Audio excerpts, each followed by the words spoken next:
J'arrive dans 5 minutes. Je prends juste ma tisane et j'arrive dans 5 minutes. J'ouvre mon calendrier. Ma tisane. Tu te vends ta caméra? Oui, mais j'ouvre mon calendrier tisane pour pouvoir la boire après. Mortel fort. J'arrive, bisous, j'arrive.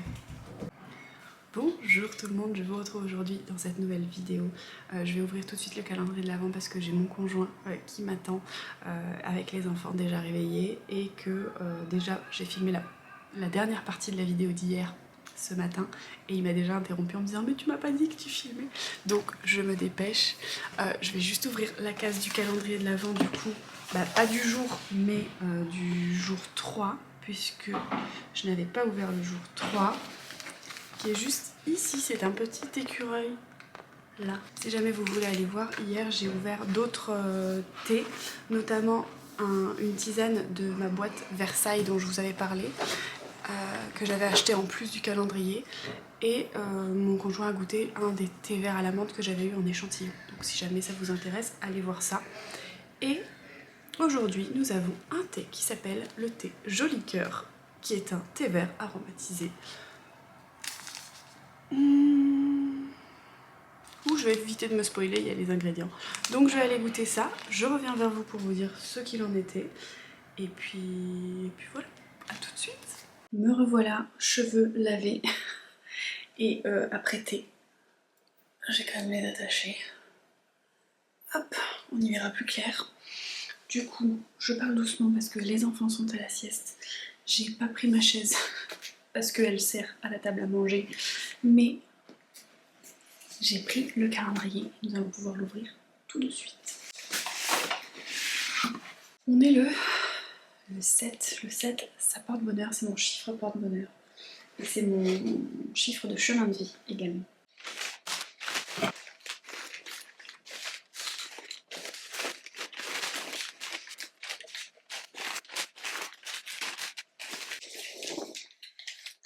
Il était tout en dessous, vraiment tout en dessous du carton. Donc il faut tout que je remette dedans.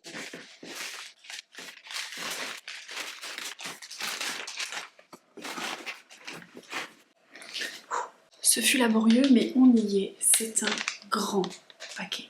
Vraiment grand. Allez. Bon, je sais plus trop où j'en étais parce que j'ai dû changer la batterie et la carte SD de la caméra. Quoi qu'il en soit, nous passons au numéro 7 qui est très grand.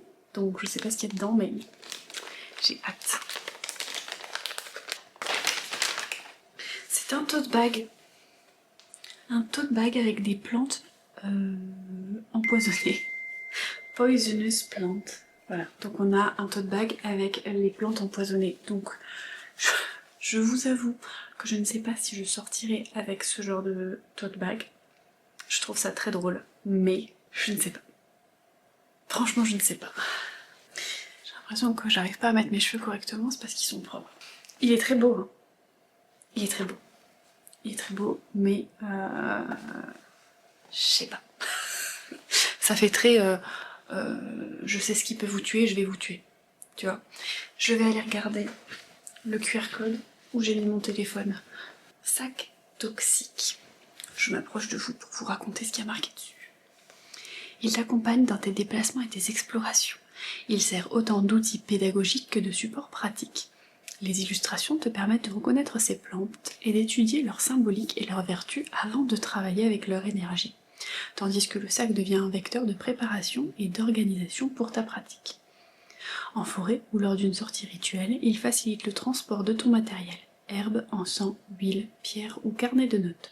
Il te permet de centraliser tes outils tout en conservant une présence symbolique et énergétique rappelant les forces et les vertus des plantes représentées.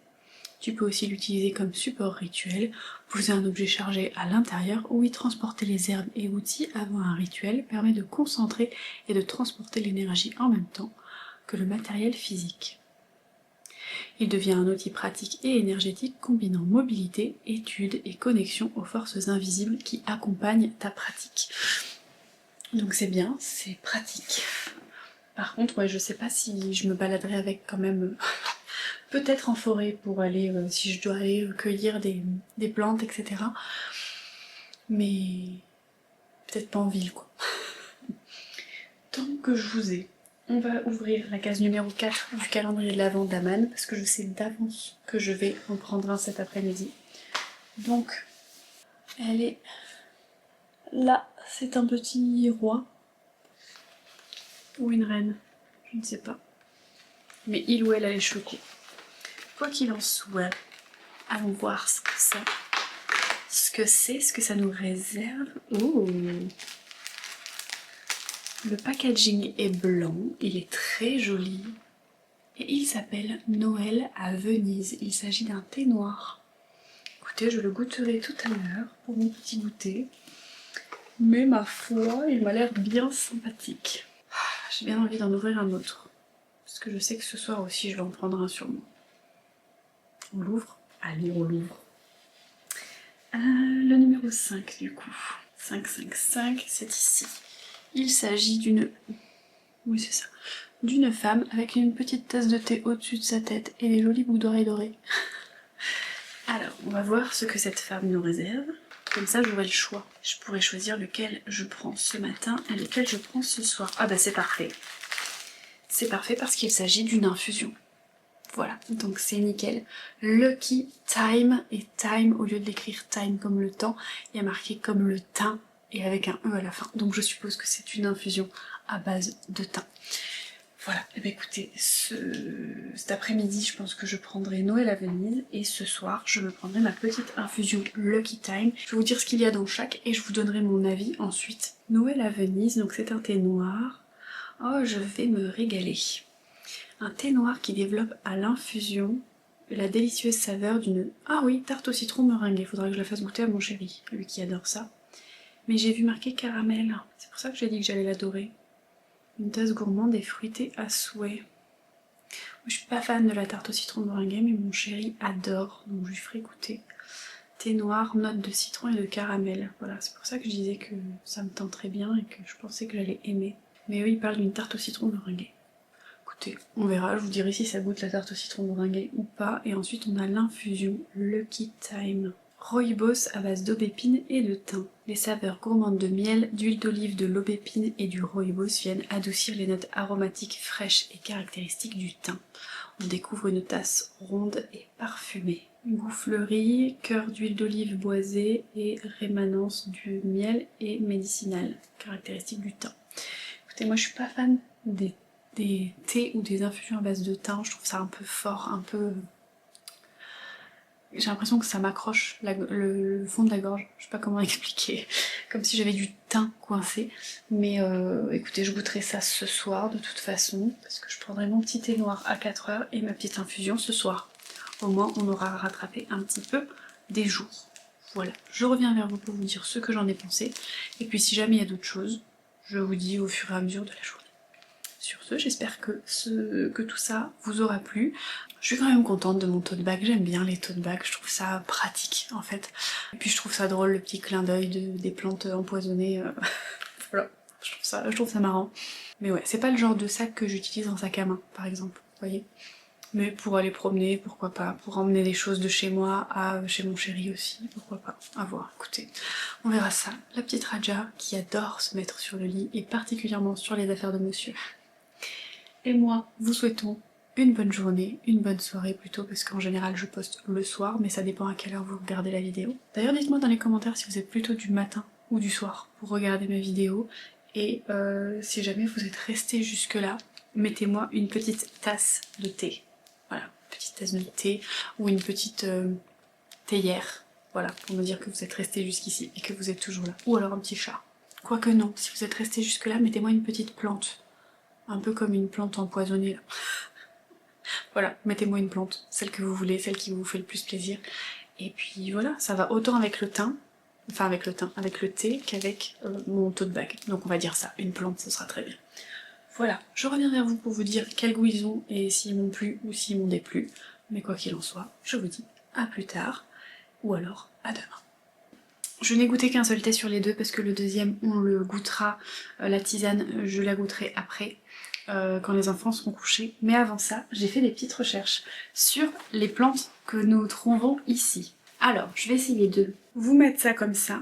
Ou alors je prendrai une photo et je vous la laisserai en permanence pour que je puisse vous montrer quelle plante fait quoi. Parce que du coup j'ai fait des petites recherches. Je me suis dit que ça vous plairait peut-être de savoir un petit peu ce que c'est comme plante. Et donc nous avons la Deadly Nightshade qui est en fait la belladone. Du coup par rapport à sa toxicité, il y a différentes molécules qui sont à l'intérieur. Donc nous avons l'atropine qui bloque le système nerveux parasympathique, les pupilles dilatées, accélération du rythme cardiaque, confusion et même des hallucinations. On a la scopolamine qui est un peu plus sédative, qui cause de la somnolence, une amnésie ou de la désorientation. On a l'hyoscyamine qui est un anticholinergique qui cause une agitation ou une sécheresse extrême. Elle était utilisée à l'époque du Moyen-Âge pour empoisonner des boissons ou alors sur les flèches pour créer des flèches empoisonnées. Elle avait un pouvoir hallucinogène qui était parfois utilisé dans des rituels un petit peu plus sombres. Par contre, elle a un usage médicinal actuel, donc il y a une atropine purifiée qui est fabriquée donc industriellement, qui est non toxique si elle est dosée correctement et qui est utilisée par les ophtalmologues pour dilater la pupille et qui est aussi employée comme antidote dans certains cas d'empoisonnement. Ensuite, les dérivés d'hyoscyamine sont des antispasmodiques digestifs. On n'utilise jamais la plante brute parce que la dose n'est pas possible à contrôler, mais par contre en laboratoire on est capable d'utiliser certaines molécules donc de cette plante. Donc pour les quelques petites références culturelles, en Grèce antique, Atropos est l'une des 3 moires qui donnent son nom à la plante. Les moires, c'est dans la mythologie grecque, ce sont 3 personnes qui crée la vie, entre guillemets. Donc il y en a une qui tisse le fil de la vie, donc qui le crée, une qui le tend et l'autre qui le coupe à la fin de la vie de la personne. Et donc Atropos, c'est celle qui coupe le fil de la vie. Au Moyen-Âge, cette plante était aussi utilisée dans des onguents de sorcières. Elle servait comme des préparations un petit peu hallucinogènes. En littérature gothique, c'est le symbole de la femme fatale, la beauté qui donne la mort, entre guillemets. Et dans la Renaissance italienne, les femmes utilisaient des gouttes diluées dans beaucoup d'eau pour dilater leurs pupilles et pour donner la belladonna, donc le nom de la plante. En ésotérique, c'est la plante du seuil. C'est un passage entre la vie et la mort, entre le visible et l'invisible, entre l'ego et l'ombre. Elle porte la vibration de l'illusion, du charme et du pouvoir psychique. Elle aide à explorer les parts d'ombre, à comprendre les motivations cachées, et elle est un peu la clé des travaux de métamorphose intérieure ou de révélation. On peut l'utiliser donc en pratique, mais c'est un usage symbolique, c'est pas un usage réel. Donc il faut pas avoir contact avec la plante, ni l'ingérer, ni quoi que ce soit. Mais on peut par exemple utiliser une image ou un dessin sous une cloche sur un autel dédié à l'ombre, à Samhain, à Hécaté par exemple. On peut méditer sur la plante pour travailler la transformation, la séduction énergétique et le pouvoir personnel. On peut aussi utiliser son symbole dans des rituels de divination nocturne, ou alors pour éclairer une vérité cachée, ou alors inscrire carrément le nom Atropa sur un talisman pour appeler la clarté radicale ou encore pour couper un lien. La belladone, c'est une plante d'initiation, elle ouvre des portes mais elle demande maturité et intégrité. Ensuite nous avons la Poison Ivy, donc l'herbe à puce, le Toxicodendron radicans. Pour sa toxicité, la molécule qui est toxique c'est l'urushiol, c'est une résine allergène qui crée une espèce de dermatite sévère dès qu'il y a un contact. Elle n'a jamais été utilisée comme un poison mortel mais plutôt comme un irritant. Elle servait parfois à marquer symboliquement un territoire à éviter par exemple. De manière moderne, on n'a aucun usage médicinal qui est recensé, les seules utilisations sont un petit peu en homéopathie avec des dilutions qui sont tellement importantes qu'en fait il n'y a plus du tout d'urushiol actif. Pour ce qui est des références un peu culturelles, ceux qui connaissent les DC Comics connaîtront Poison Ivy, donc c'est l'archétype de la femme nature, la femme séduisante, dangereuse et protectrice de la terre. Dans certaines traditions amérindiennes, c'est une plante enseignante de prudence. La symbolique ésotérique, c'est une plante de limite, de stop, de protection contre l'intrusion. C'est l'énergie du territoire sacré, ce qui t'appartient et ce qui ne doit pas être franchi. Ça facilite aussi la compréhension des signes du corps et pour reconnaître ce qui te nuit ou non. Son usage magique, toujours symbolique, c'est travailler avec un dessin de l'herbe pour renforcer tes frontières énergétiques, méditer sur elle lors de périodes où tu dois apprendre à dire non, par exemple, utiliser sa symbolique dans un rituel de protection personnelle, de protection de votre foyer aussi, ou encore pour éloigner les personnes intrusives. Ensuite, vous pouvez créer un sigil inspiré de la forme de ces feuilles, parce qu'il y a 3 feuilles, donc ça peut être 3 barrières. Ensuite, nous avons le Poison Oak, donc c'est le chêne toxique, le Toxicodendron diversilobum, Donc pareil, comme le poison ivy, la molécule c'est l'urushiol qui est dangereuse. Son usage était lui aussi irritant et non mortel. Parfois il était utilisé symboliquement comme un test de prudence. Il n'y a aucun usage médicinal moderne. Pour ce qui est des références culturelles, c'est une plante gardienne dans certaines cultures autochtones californiennes. Pour la symbolique ésotérique, c'est le respect du territoire, le repérage des intentions mauvaises et un avertissement intuitif. Son usage, toujours symbolique, peut être comme talisman de protection d'une maison, comme un respect aussi des limites de chacun, et on peut aussi faire un sigil inspiré des 3 folioles pour protéger son espace. Parce que pareil, la poison oak, vous voyez, c'est 3 feuilles distinctes. Ensuite on a la Angel's Trumpet, qu'on appelle aussi la Brugmansia ou la Datura. Les molécules qui sont toxiques dans cette plante sont la scopolamine, donc qui est sédative, amnésiante et qui cause de la confusion, l'atropine qui cause hallucination et agitation, et l'iocyanine qui cause du délire. Son usage historique comme poison, en Amérique du Sud, elle était utilisée pour induire confusion et vulnérabilité, parfois à des fins criminelles. Et dans certains rituels chamaniques, elle était utilisée pour induire des visions, mais en quantité vraiment infime et avec un usage très strict. Sous forme médicinale, on utilise la scopolamine pharmaceutique sous forme de patch à très faible dose. C'est une forme purifiée en fait. Et à l'époque prémoderne, on faisait encore des cataplasmes contre les douleurs ou les rhumatismes, mais c'était fortement risqué. Aujourd'hui, ce n'est plus du tout utilisé en herboristerie. Pour ce qui est des références culturelles, elle est très présente dans les traditions d'Amérique du Sud, chez les chamans en fait, comme plante de vision, mais elle est tellement puissante qu'elle était réservée uniquement aux initiés. Dans l'art occidental, c'est le symbole de la féminité fatale, du rêve et de l'au-delà. Elle est associée visuellement aux anges, mais son danger rappelle la dualité entre lumière et ombre. Sa symbolique ésotérique, c'est la plante du rêve, des messages nocturnes et des portes interdimensionnelles. Elle porte l'énergie de révélation, d'effacement de l'ego et de dissolution. Elle nous aide à travailler sur la clairvoyance, symboliquement, sur l'imagination, sur le contact avec l'inconscient. Son usage magique, toujours symbolique, on peut l'utiliser en méditation visuelle pour accéder à des messages spirituels. On peut dessiner la fleur en guise d'amulette pour ouvrir les rêves prophétiques, la glisser sous son oreiller par exemple. Pas la fleur, le dessin. Ensuite, on peut aussi utiliser son image dans un rituel de transmutation personnelle pour laisser mourir l'ancien soi, par exemple. Ensuite, on a la wolfsbane, ou aussi appelée l'aconite tuou. La molécule qui est toxique, c'est l'aconitine, qui est neuro- et cardiotoxique, qui crée des engourdissements, paralysies et des arythmies cardiaques. Elle était historiquement utilisée dans les flèches et les lances empoisonnées en Grèce, en Rome et en Asie, mais aussi comme appât pour tuer les loups, d'où le nom de wolfsbane ou d'aconite tuou. Elle était employée parfois aussi pour des assassinats politiques. Elle avait un usage médical auparavant en tant qu'analgésique, anti-inflammatoire, mais la dose était quasiment impossible à contrôler. Aujourd'hui, il n'y a aucun usage médical parce qu'elle est trop dangereuse. Sa toxicité est telle qu'il n'existe pas de forme pharmaceutique courante issue de cette plante. Pour ce qui est des références culturelles, dans la mythologie grecque, on dit qu'elle est née de la salive de Cerbère, le gardien des enfers.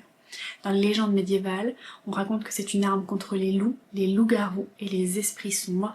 D'ailleurs, on peut le trouver des fois dans certaines séries et certains films.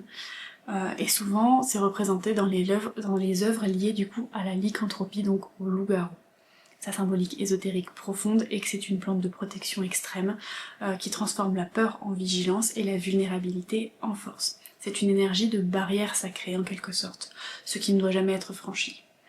Son usage doit toujours rester symbolique. Une image ou une représentation peut être utilisée pour sceller un cercle magique par exemple. Symboliquement, elle est puissante dans des rituels pour repousser certaines choses, donc ça peut être des entités lourdes, ça peut être des personnes toxiques, ça peut être des influences plus sombres, etc. Elle peut aussi être associée à Hécaté ou à Artémis, ou à des divinités qui sont des divinités de seuil, ou des divinités entre le jour et nuit, vous voyez. On peut aussi l'invoquer par son nom, comme pour les autres plantes. Ensuite, nous avons la hemlock, donc la grande ciguë, je crois que ça s'appelle. La molécule qui est toxique à l'intérieur, c'est la coniline, qui cause des paralysies musculaires ou alors une mort par asphyxie. Il était utilisé comme un poison d'état en Grèce antique, c'est celui qui a causé notamment la mort de Socrate, et elle était utilisée aussi dans des exécutions légales à une certaine époque. Jadis, elle était utilisée de manière médicinale comme sédatif et antispasmodique, mais l'usage a été complètement abandonné, et aujourd'hui il n'y a aucun usage qui est référencé parce que le risque est trop élevé. donc il n'y a aucune forme pharmaceutique ou autre. Pour ce qui est des références culturelles approfondies, on dit que c'est celle qui a causé la mort de Socrate, donc figure universelle de sagesse, de vérité et de dignité. Dans la littérature victorienne, c'est un symbole de fatalité douce. Et il y a plusieurs apparitions dans Shakespeare, notamment Hamlet, comme image du destin inéluctable. Sa symbolique ésotérique, c'est une plante de fin de cycle, de clôture et d'acceptation. C'est une énergie de lucidité, de dépouillement et de vérité finale. Elle permet symboliquement d'accompagner une transition, un deuil, par exemple à la fin d'une relation ou d'un chapitre de notre vie. Son usage magique reste symbolique comme pour les autres. Elle peut être posée en image dans des rituels d'achèvement ou de mort symbolique. Elle peut aider à couper définitivement un attachement obsolète. Et elle peut être utilisée dans des méditations sur la vérité intérieure et l'humilité. Donc comme vous l'avez compris, pour toutes les plantes, vous pouvez les utiliser uniquement de manière soit en méditant, soit en écrivant le nom de la plante, soit en dessinant la plante, ou en utilisant une image de la plante. Ensuite, nous avons le mistletoe, donc le gui. Les molécules toxiques sont les viscotoxines qui causent des perturbations cellulaires, les lectines qui ont des effets digestifs et cardiaques. Son usage comme poison, il était rarement utilisé comme poison mortel, mais c'était plutôt une plante rituelle plus que meurtrière. Son usage médicinal, les extraits purifiés standardisés, étaient utilisés en oncologie complémentaire. Ces extraits sont modifiés, dosés et injectés sous contrôle médical, rien à voir avec la plante brute. Pour les références culturelles, on a les druides qui l'utilisaient comme plante sacrée, elle était cueillie avec une fossile d'or. On a des mythes nordiques de Baldr, le gui est à la fois cause de mort et de renaissance, et on a bien sûr la tradition de Noël où on s'embrasse sous le gui, qui signifie chance, fidélité, fertilité et union. Pour son symbolique ésotérique profonde, c'est une plante qui est entre ciel et terre, qui est un espèce de lien, une union et qui aide à la méditation. C'est une énergie de paix, d'harmonisation et de réconciliation. Elle est porteuse d'abondance et de prospérité. Son usage magique, toujours symbolique, peut être placé sur un autel de chance, d'amour et de paix familiale, dans des rituels d'union, comme pour le mariage, pour les pactes d'âme, etc.